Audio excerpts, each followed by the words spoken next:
When starting a new drawing, we want to capture its raw energy and not spend too much time on details.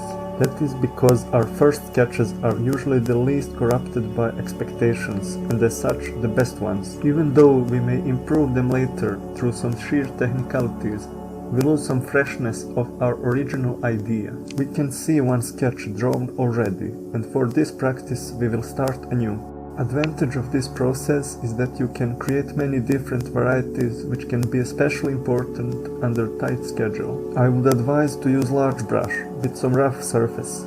That way you will not spend too much time on details and will cover areas quickly. Also, lower the opacity so that you can have more variety and different quality to your lines. Do not worry about imperfections. Sketch freely. Do not erase mistakes. Every little speck adds character and uniqueness to your drawing. Whenever we start a drawing, in this case we will be drawing a mythical creature, Satyr, we want to use our imagination and do not rely on any references at this point, because any reference will influence and lead us in some direction which will not be uniquely ours. We would be, as Krishnamurti would say, second-hand people, copying someone else. As creators, we do not want to copy someone else. We want to be, as much as possible, uniquely ours. Of course, it is impossible to be totally devoid of influences, and we should be open to different perspectives.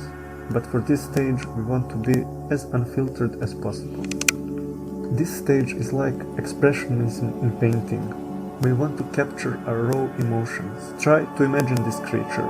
Is it agile, playful, strong, curious, evil? I try to draw some lines expressing a bit of wickedness with some large horns, not too muscular, but agile nonetheless.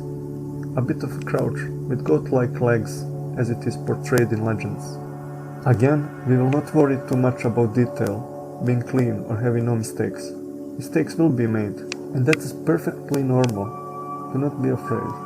It is important to observe, learn, and listen to your thoughts. Be active in your decision-making process. You will see that drawing is constant decision-making. Every line is a decision, so commit to it. Be free, do not hold yourself back.